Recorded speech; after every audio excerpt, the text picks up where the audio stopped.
નમસ્કાર મિત્રો, મારું નામ ડૉક્ટર દર્શન જાની।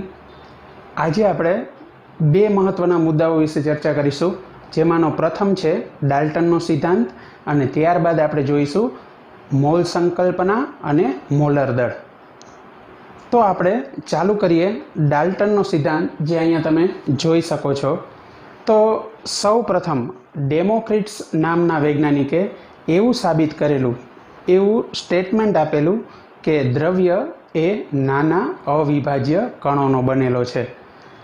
ત્યારબાદ ઈસવીસન 1808માં ડાલ્ટન નામના વૈજ્ઞાનિકે રસાયણ તત્વજ્ઞાનની નવી પદ્ધતિમાં જે સિદ્ધાંત આપેલો છે, એ સિદ્ધાંતના મુદ્દાઓ આપણે અહીંયા જોઈ શકીએ છીએ। તો જેમાં સર્વપ્રથમ જે નિયમ છે, એમાં એવું કહેવામાં આવેલું છે કે દ્રવ્ય એ નાના અવિભાજ્ય પરમાણુઓનો બનેલો છે। તો પહેલો નિયમ આપણે જોઈએ, તે તમે અહીંયા જોઈ શકો છો, દ્રવ્ય અવિભાજ્ય પરમાણુઓનો બનેલો છે। જ્યારે બીજા નિયમમાં, બીજા મુદ્દામાં, ડાલ્ટનના નિયમમાં ડાલ્ટને એવું કહેલું છે, આપેલ તત્વના બધા જ પરમાણુઓ સમાન ગુણધર્મો ધરાવે છે, કે જેમાં દળનો સમાવેશ થાય છે। તો તમે એવું કહી શકો મિત્રો કે એક જ તત્વમાં રહેલા બધા જ પરમાણુઓના દળ કેવા હશે? સમાન હશે। પરંતુ જુદા જુદા તત્વોમાં રહેલા પરમાણુઓના દળ કેવા હશે? જુદા જુદા। જોઈએ મિત્રો, આપેલ તત્વના બધા જ પરમાણુઓ સમાન ગુણધર્મો ધરાવે છે, કે જેમાં શેનો સમાવેશ થાય છે? દળનો સમાવેશ થાય છે। પરંતુ જુદા જુદા તત્વોમાં રહેલા પરમાણુઓના દળ કેવા હશે? જુદા જુદા। તો આ ડાલ્ટનના નિયમના બીજા મુદ્દામાં સમાવેશ થાય છે। હવે આપણે એનો ત્રીજો મુદ્દો જોઈએ। તો ત્રીજો મુદ્દો શું કહે છે? જુદા જુદા તત્વના પરમાણુઓ નિશ્ચિત પ્રમાણમાં અથવા ગુણોત્તરથી એકબીજા સાથે જોડાય અને શું બનાવશે? સંયોજન બનાવે છે। જોઈએ મિત્રો, જુદા જુદા તત્વના પરમાણુઓ જુદા જુદા પ્રમાણમાં અથવા ગુણોત્તરથી એકબીજા સાથે જોડાય અને શું બનશે? સંયોજન બનશે। જ્યારે ચોથા મુદ્દામાં ડાલ્ટનના નિયમમાં શું જાહેર કરવામાં આવે છે? ચોથા મુદ્દામાં એવું છે, રાસાયણિક પ્રક્રિયા દરમિયાન તત્વમાં રહેલા પરમાણુઓનું શું થાય છે? ફેર ગોઠવણી થાય છે, અદલા બદલી થાય છે। પરંતુ આ ફેર ગોઠવણી દરમિયાન નવા પરમાણુઓ નો નાશ કરી શકાતો નથી અથવા પરમાણુઓ ઉત્પન્ન કરી શકાતા નથી। તો આ ચાર મુદ્દાઓને ડાલ્ટનના નિયમ તરીકે ઓળખવામાં આવે છે। વધુ એક મહત્ત્વની વસ્તુ એ છે મિત્રો કે ડાલ્ટનના નિયમની મદદથી તમે આપણે આગળના વિડીયો લેક્ચરમાં જોયેલ રસાયણ વિજ્ઞાનના સંયોગીકરણના નિયમો, તત્વના સંયોગીકરણના નિયમ પણ ખૂબ સારી રીતે અને સરળતાથી સમજાવી શકાય છે। ફરી એકવાર આપણે એક નવા મુદ્દા સાથે ખૂબ અગત્યના ટોપિક મોલ સંકલ્પના અને મોલર દળ વિશેની વાત કરીશું। તો સૌ પ્રથમ આપણે એ જાણવું જરૂરી છે મિત્ર, મોલ એટલે શું? તો મોલ શું છે? તો એ આપણે સમજવાનો પ્રયત્ન કરીશું। તો કઈ રીતના સમજી શકાય? જેમ કે ડઝન, જે આપણે રેગ્યુલરમાં યુઝ કરીએ છીએ, ડઝન એટલે કેટલા થાય છે મિત્રો? 12 નંગ। જ્યારે કોડી, કોડી પણ એક એવો શબ્દ છે કે જેને આપણે સંખ્યા માટે યુઝ કરીએ છીએ, અને એના બરાબર શું થાય છે? 20 નંગ। જ્યારે ગ્રોસ, ગ્રોસ પણ એક એવો શબ્દ છે મિત્રો કે જે આપણે રોજિંદા વ્યવહારમાં ઉપયોગ કરીએ છીએ, અને એના બરાબર આપણે શું ગણીએ છીએ? 144 નંગ। તો આવી જ રીતના શા માટે આપણે આ ઉદાહરણો લઈએ છીએ? કારણ કે મોલ પણ શું છે? મોલ પણ એક સંખ્યા છે કે જેનું મૂલ્ય કેટલું ગણી શકાય? 6.022 ગુણ્યા 10⁻23। તો મોલ શું છે મિત્રો? મોલ એક સંખ્યા છે કે જેનું મૂલ્ય કેટલું થાય છે? 6.022 ગુણ્યા 10⁻23, કે જેને આપણે કઈ રીતના ઓળખીએ છીએ? એવોગેડ્રો અચળાંક।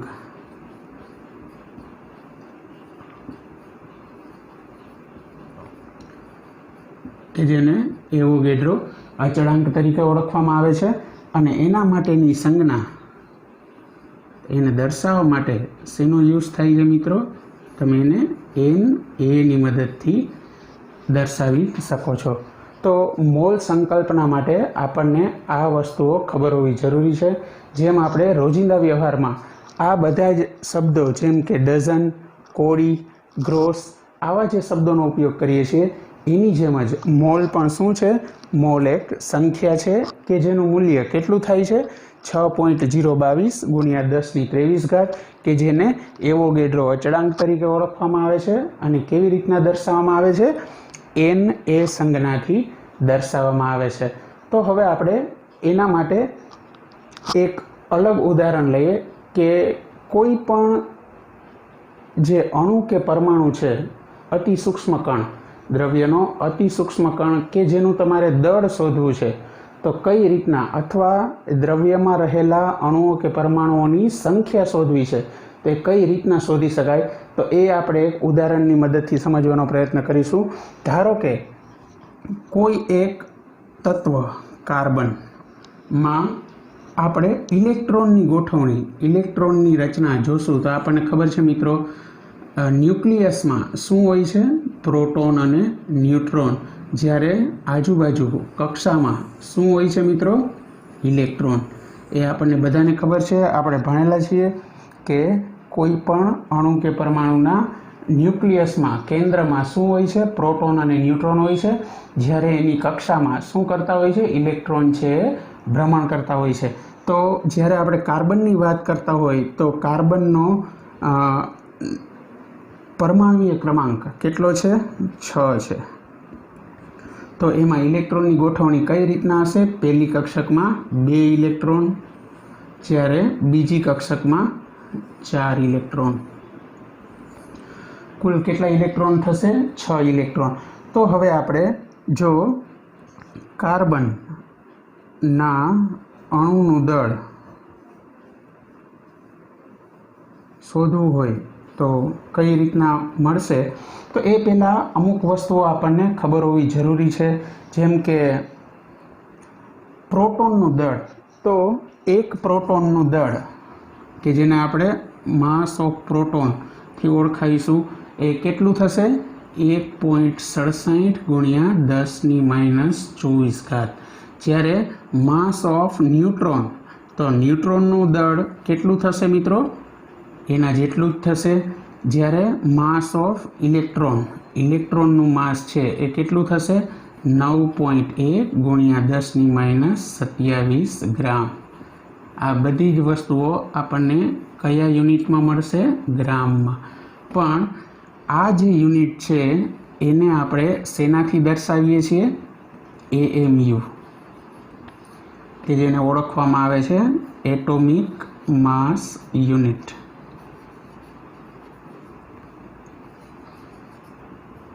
કે અત્યારના સમયમાં એને ફક્ત સંજ્ઞા U થી દર્શાવવામાં આવે છે. જ્યારે એને શેનાથી ઓળખવામાં આવે છે? એને કહેવાય છે પરમાણ્વીય દળ એકમ, અથવા એને એકીકૃત એકમ વડે પણ દર્શાવવામાં આવે છે. તો જો હવે આપણે આટલી બેઝિક વસ્તુઓ જ્યારે આપણને ખ્યાલ હોય, તમને જ્યારે પ્રોટોન અને ન્યુટ્રોનનું દળ ખબર હોય, ઇલેક્ટ્રોનનું દળ ખબર હોય, પણ આપણને એક વસ્તુ બીજી પણ ખબર છે મિત્રો કે પ્રોટોન અને ન્યુટ્રોનના દળ કરતાં ઇલેક્ટ્રોનનું દળ ઓછું છે. અને કેટલું ઓછું છે? 1837 ગણું ઓછું છે ઇલેક્ટ્રોનનું દળ. એટલા માટે જ મિત્રો પ્રોટોન અને ન્યુટ્રોન છે ક્યાં હોય છે? કેન્દ્રમાં હોય છે. જ્યારે ઇલેક્ટ્રોન છે ક્યાં હોય છે? કક્ષામાં ભ્રમણ કરતા હોય છે. તો આટલી વસ્તુ જ્યારે આપણને ખબર હોય, આટલી બેઝિક વસ્તુ આપણને જ્યારે ખબર હોય, ત્યારે આપણે કાર્બનના અણુનું દળ જો શોધવાનું વિચારીએ તો કઈ રીતના થશે? 6 પ્રોટોન વત્તા 6 ન્યુટ્રોન વત્તા 6 ઇલેક્ટ્રોનનું દળ. પણ જેમ આપણે કીધું એમ કે આપણે ઇલેક્ટ્રોનનું દળ ગણતા નથી, તો પ્રોટોન અને ન્યુટ્રોનનું દળ કેવું હશે મિત્રો? સરખું હશે. તો 12 ગુણ્યા તમે શું લખી શકો? 1.67 ગુણ્યા 10⁻24 આટલા ગ્રામ.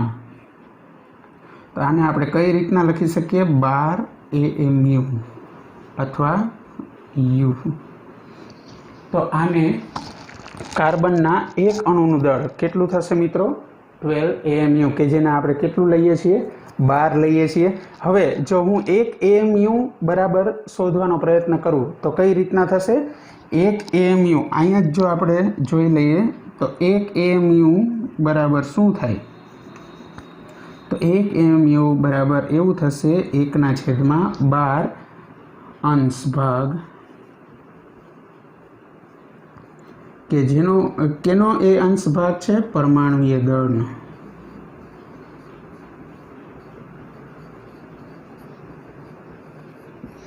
તો તમે એવું પણ કહી શકો મિત્રો કે 1 AMU નું મૂલ્ય કેટલું થશે? કાર્બનના પરમાણુય દળના 1/12 અંશનો ભાગ. તો આને પણ તમે 1 AMU તરીકે ઓળખી શકો છો. તો આ જ રીતના મોલ અને મોલ સંકલ્પના અને મોલર દળના જે પાયાના નિયમો છે એ ખૂબ સારી રીતે આપણે હજી વધારે ઉદાહરણોની મદદથી સમજી શકીએ.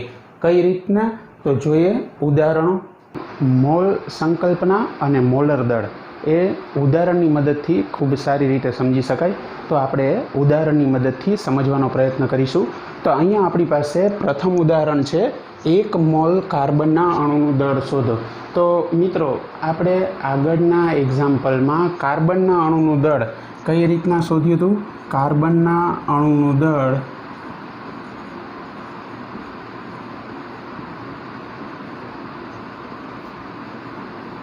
બરાબર 6 પ્રોટોન પ્લસ 6 ન્યુટ્રોનનું દળ. તો 6 પ્રોટોન અને 6 ન્યુટ્રોનનું દળ બરાબર શું થાય છે? 12 ગુણ્યા પ્રોટોન અને ન્યુટ્રોનનું દળ સરખું થાય છે, કે જેનું મૂલ્ય કેટલું છે? 1.67 × 10⁻24 ગ્રામ. તો આ જે મૂલ્ય છે કેટલું થશે? 12 AMU એટોમિક માસ પર યુનિટ. અને એને આપણે બીજું શું કહી શકીએ? ગ્રામ એટોમિક માસ, કે જેને આપણે શેનાથી ઓળખીએ છીએ? ગ્રામ આણ્વીય દળ.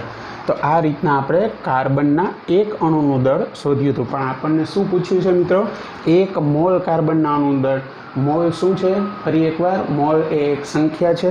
તો આપણે શું કરશું? કાર્બનના એક અણુનું દળ છે એને આપણે એવોગેડ્રો અચળાંક વડે ગુણીશું, કે જેનું મૂલ્ય કેટલું છે? 6.022 ગુણ્યા 10⁻23. તો આ જે દળ આપણને મળશે એ શું હશે? 1 મોલ કાર્બનના અણુનું દળ કેટલું થશે? 12 ગુણ્યા 6.022 ગુણ્યા 10⁻23. અને આ વેલ્યુ પણ જે આપણે કન્સિડર કરતા નથી, પણ એ પણ તમે અહીંયા લખી શકો છો, 1.67, પણ જેનું મૂલ્ય ખૂબ નાનું હોવાથી આપણે એ ગણતા નથી. બરાબર. તો આ રીતના આપણે 1 મોલ કાર્બનના અણુનું દળ એ ખૂબ સારી રીતે ગણી શકીએ. હવે જો આપણે બીજા ઉદાહરણમાં 64 ગ્રામ ઓક્સિજનમાં રહેલા ઓક્સિજનના અણુના મોલ શોધવાના હોય તો આપણે પહેલાં શું શોધવું પડશે? મોલ શોધવા પડશે. તો આપણને ખબર છે ઓક્સિજનના એક અણુનું દળ કેટલું થશે?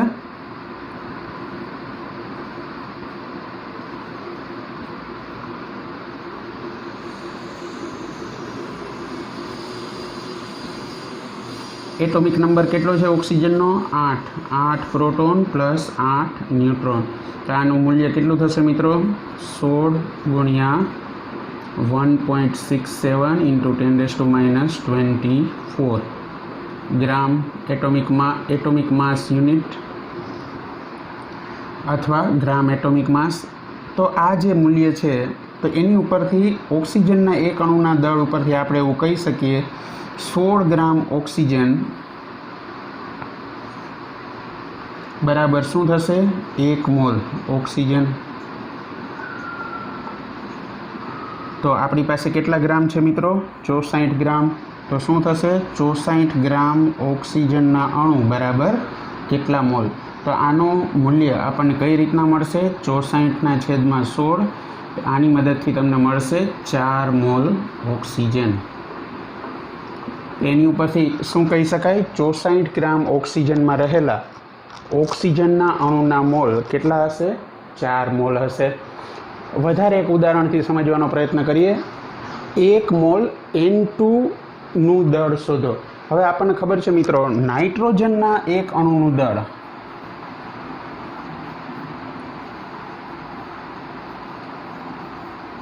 કઈ રીતના શોધતા હતા? નાઇટ્રોજનનો એટોમિક નંબર કેટલો છે? 7 પ્રોટોન પ્લસ 7 ન્યુટ્રોન. ઇલેક્ટ્રોનનું વજન છે આપણે ગણતા નથી, બરાબર છે? તો કેટલું થશે? 14 ગુણ્યા 1.67 ગુણ્યા 10⁻24 ગ્રામ, કે જેને આપણે શું કહીએ છીએ? AMU અથવા ગ્રામ એટોમિક માસ.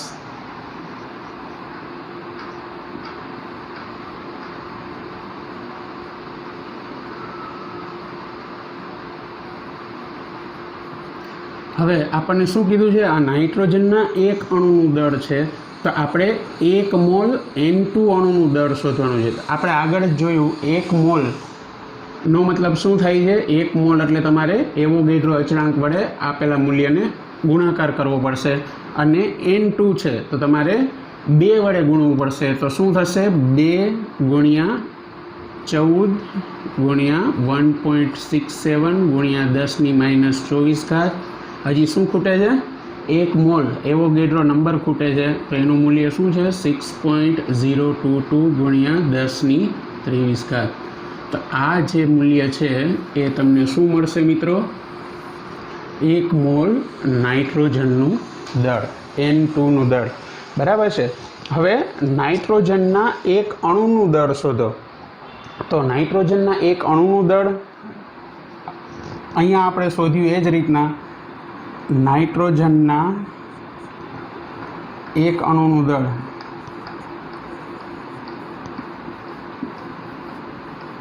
કેટલું થાય છે?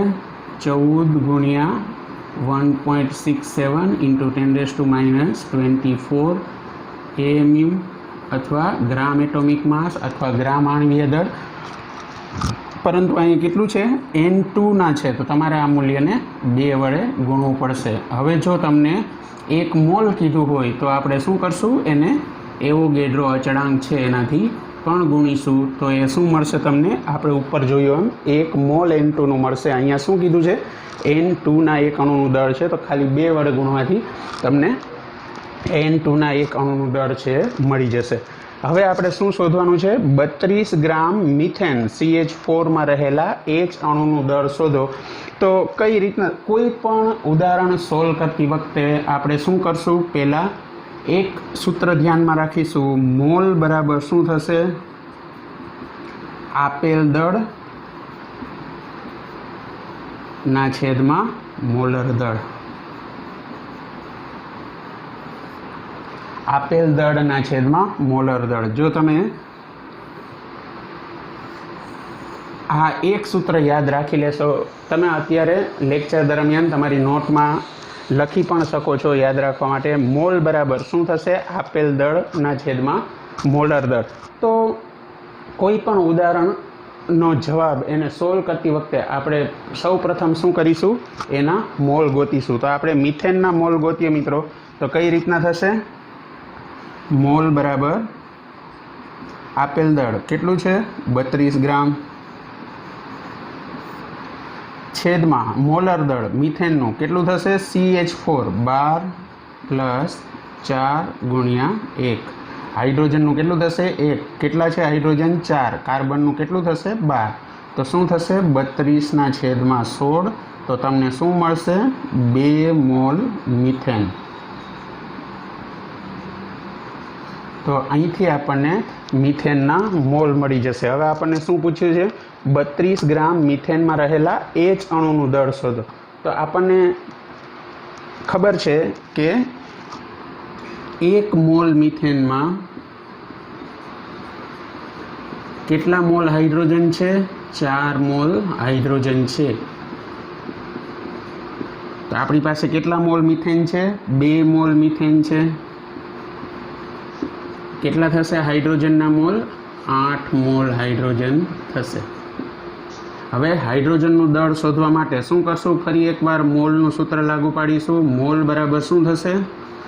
आपेल दळ ना छेदमां मोलर दळ। तो आपणे शुं शोधवानुं छे? अहींया अणुनुं दळ। तो अहींया आपणे x मूकीशुं। मोलर दळ हाइड्रोजननुं आपणने खबर छे केटलुं थशे? 1 अने केटला मोल छे हाइड्रोजनना? 8 मोल। तो तमने शुं मळशे? आपेल दळ बराबर 8 ग्राम। तो तमे शुं कही शको? 32 ग्राम मीथेन में रहेला हाइड्रोजन अणुनुं दळ केटलुं हशे? 8 ग्राम हशे। तो આવી રીતે ઉદાહરણની મદદથી ખૂબ સારી રીતે આપણે મોલ સંકલ્પના અને મોલર દળના ઉદાહરણ છે એ યાદ રાખી શકીએ છીએ। 1 મોલ આદર્શ વાયુનું કદ અચળ તાપમાને અને દબાણે કેટલું હશે?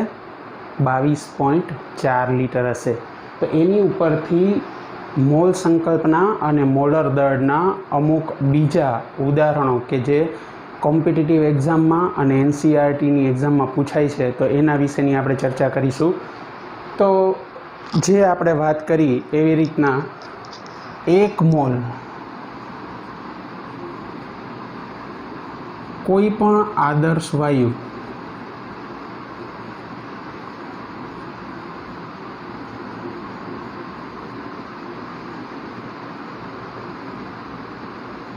નું કદ નિશ્ચિત દબાણે અને તાપમાને અથવા અચળ તાપમાને અને દબાણે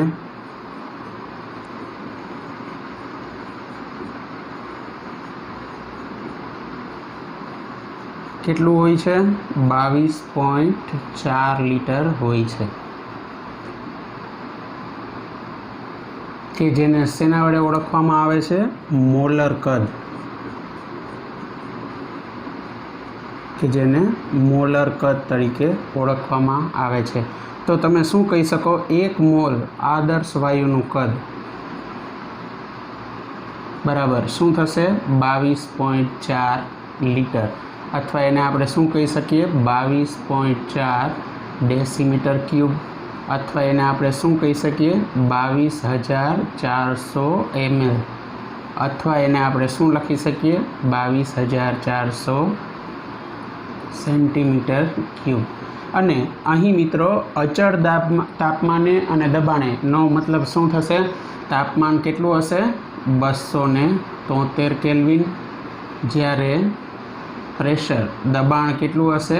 760 mmHg हशे। तो आ थई वात 1 मोल कोई पण आदर्श वायुनुं कद निश्चित तापमाने अने दबाणे केटलुं हशे? 22.4 लीटर। तो आज जे वस्तु है एने आपणे उदाहरणना मददथी समझवानो प्रयत्न करीशुं। जो तमने एवो कोई प्रश्न पूछेलो छे कि 3 मोल CO2 वायुनुं निश्चित तापमाने अने दबाणे कद शोधो तो कई रीतना थशे? तो आपणी पासे अहींया लखेलुं ज छे 1 मोल वायुनुं कद निश्चित तापमाने अने दबाणे केटलुं हशे? 22.4 लीटर। तो आपने केटला मोल आपेला है? 3 मोल CO2 आपेला है। तो केटलुं थशे कद? 22.4 गुणिया 3 लीटर कद थशे शेनुं? CO2 वायुनुं कद। तो आपणे एवुं पण कही सकीए 3 मोल CO2 वायुनुं निश्चित तापमाने अने दबाणे कद केटलुं थशे? 22.4 गुणिया 3 लीटर थशे। बीजा एक उदाहरण ने समझवानो प्रयत्न करीशुं। 5.6 decimetre cube ozone gas O3 gas में रहेला मोल निश्चित तापमाने अने दबाणे शोधो। तो अहींया तमने शुं आपेलुं छे मित्रों? कद आपेलुं छे। आपणे शुं शोधवानुं छे? मोल शोधवाना छे। तो 22.4 लीटर बराबर कद बराबर शुं थाय छे? 1 मोल। तो अपनी पास केटलू कद है 5.6 डेसीमीटर क्यूब। तो આપણે 22.4 ने डेसीमीटर क्यूब तरीके पण ओळखी सकीए। तो शुं थशे 5.6 divide by 22.4 is equal to 0.25 mole. शुं थशे 5.6 भाग्या 22.4 बराबर शू मळशे तमने ओझोन गैस में रहेला मोल निश्चित तापमान केटला थशे 0.025 मोल।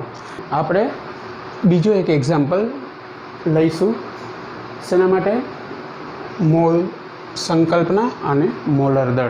तो बीजा एक एक्जाम्पल थी समझवानो प्रयत्न करीशुं। 8 ग्राम O2 गैसनुं कद शोधो।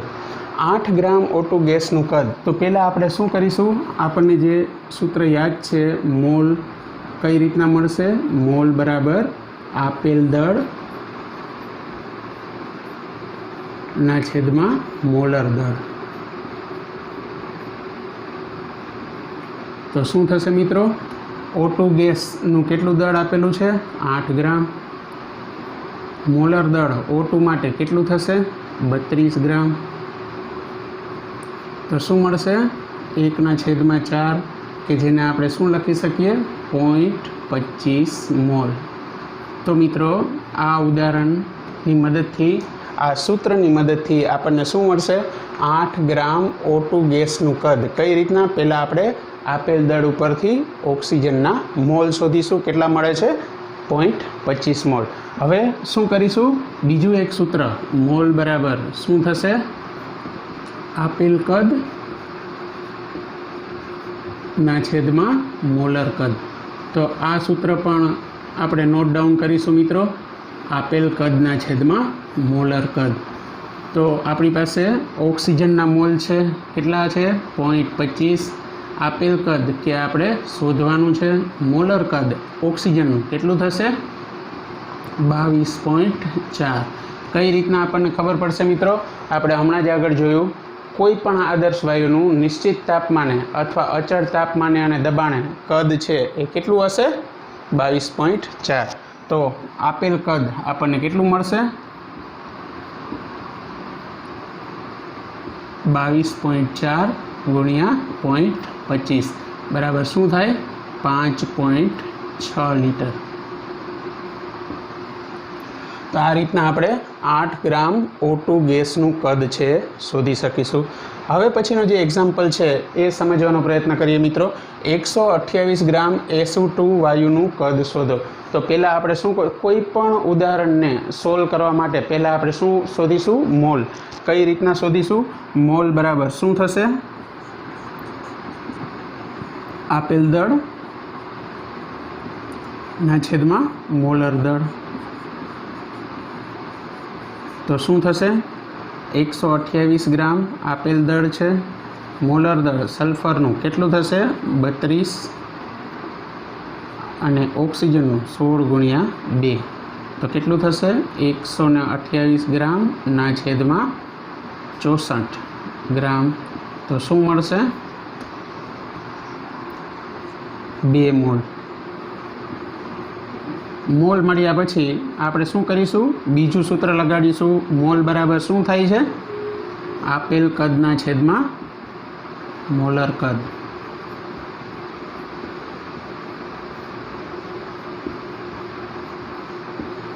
तो शुं थशे, मोल आपणी पासे छे 2 मोल। आपेल कद शोधवानुं छे, मोलर कद केटलुं थशे 22.4। तो आपेल कद केटलुं होवुं जोईए, x बराबर तमने शुं मळशे 22.2 गुणिया 22.4 गुणिया 2 लीटर केटलुं थशे 44.8 लीटर। तो आपणे एवुं कही सकीए मित्रों 128 ग्राम સલ્ફર ડાયોક્સાઇડ SO2 વાયુનું કદ કેટલું હશે? 44.8 લીટર હશે. રાસાયણિક પ્રક્રિયા માટે મોલ કઈ રીતના ઉપયોગી છે એની ચર્ચા કરીશું. તો આપણને એક પ્રક્રિયા આપેલી છે, નાઇટ્રોજન ગેસ અને હાઇડ્રોજન ગેસ એકબીજા સાથે સંયોજાય અને શું આપે છે? એમોનિયા. તો આપણે શું શોધવાનું છે? આપેલ પ્રક્રિયા માટે ઉપયોગમાં લેવાતા H2 ગેસ, 14 ગ્રામ N2 ગેસ અને ઉત્પન્ન થતા એમોનિયા ગેસનું મૂલ્ય શોધો. તો કઈ રીતના થશે? તો પહેલાં આપણે પ્રક્રિયાને શું કરશું મિત્રો? સંતુલિત કરીશું. કઈ રીતના થશે? અહીંયા બે એમોનિયા ગેસના મોલ ઉત્પન્ન થાય છે. ક્યારે? 2 નાઇટ્રોજન, એક અહીંયા આવશે, અહીંયા શું આવશે? 3. તો તમે એવું પ્રક્રિયાને સંતુલિત કર્યા પછી આપણે એવું કહી શકીએ કે જ્યારે 1 મોલ નાઇટ્રોજન ગેસ અને 3 મોલ હાઇડ્રોજન ગેસ એકબીજા સાથે સંયોજશે ત્યારે શું બને છે? 2 મોલ એમોનિયા ગેસ બને છે. તો હવે આપણે જેમ આગળ કીધું એવી રીતના કોઈ પણ ઉદાહરણ માટે આપણે સૌપ્રથમ શું કરીશું? એના મોલ શોધવાની પ્રક્રિયા કરીશું. તો આપણને શું આપેલું છે? 14 ગ્રામ N2 ગેસ આપેલું છે. તો પહેલાં આપણે નાઇટ્રોજન માટેના મોલ શોધીશું. મોલ કઈ રીતના મળતા હતા મિત્રો? મોલ માટેનું સૂત્ર આપણને ખબર છે, આપેલ દળ ના છેદમાં મોલર દળ. તો શું થયું હતું? આપેલ દળ કેટલું છે? 14. N2 માટે મોલર દળ કેટલું થશે? 28. તો તમને મોલ કેટલા મળશે? 0.5 મોલ N2. તો હવે આ 0.5 મોલ તમે N2 ના યુઝ કરો છો તો ત્યારે એના 3 ગણો હાઇડ્રોજન વાયુ તમે યુઝ કરો છો તો કેટલું થશે? 1.5 મોલ. અને ત્યારે ઉત્પન્ન થતો એમોનિયા ગેસ કેટલો હોય છે? એનાથી બમણો, એનાથી ડબલ. તો એ કેટલો થશે? 1 મોલ. તો આ જે મોલ છે એની ઉપરથી આપણે શું શોધીશું? H2 ગેસ અને એમોનિયા ગેસનું મૂલ્ય શોધીશું. કઈ રીતના? તો H2 ગેસ માટે મોલ બરાબર શું થશે? આપેલ દળ ના છેદમાં મોલર દળ. તો શું આવશે? આપેલ દળ કેટલું છે? નથી ખબર, શોધવાનું છે. મોલર દળ 2 હાઇડ્રોજન માટે કેટલું આવશે? 2. મોલ કેટલા છે? 1.5. તો આની ઉપરથી આપણને શું મળશે? X બરાબર આપેલ દળ હાઇડ્રોજનનું કેટલું થશે? 1.5 ગુણ્યા 2 એટલે કે 3 ગ્રામ. જ્યારે એમોનિયા માટે કઈ રીતના થશે? એ જ સૂત્ર ઉપરથી આપણે શોધીશું. એમોનિયા મોલ બરાબર શું થશે? આપેલ દળ કે જેને આપણે કેટલું લઈએ છીએ? X કે જે આપણે શોધવાનું છે, અને મોલર દળ તો કેટલું થશે? X મોલ કેટલા મળે છે મિત્રો? 1 મોલ. અને મોલર દળ એમોનિયા માટે કેટલું થશે? નાઇટ્રોજન માટે 7 દુ 14 અને 3 હાઇડ્રોજન તો કેટલું થશે? X બરાબર 17 ગ્રામ એમોનિયા. તો આ રીતના મિત્રો રાસાયણિક પ્રક્રિયા માટે પણ આ જે મોલ સંકલ્પના અને મોલર દળ છે એ એટલું જ ઉપયોગી છે. તેમ છતાં આ ટોપિકને લગતા કોઈ પણ ક્વેશ્ચન અથવા ક્વેરીઝ હોય તો તમે જે રીતના કોમેન્ટમાં લખો છો એ રીતના કોમેન્ટમાં તમે તમારા ક્વેશ્ચન છે મૂકી શકો છો. હું તમને એનો આન્સર આપીશ. ફરી એકવાર વિડીયોને શેર કરવાનું અને લાઈક કરવાનું ભૂલશો નહીં. Thank you.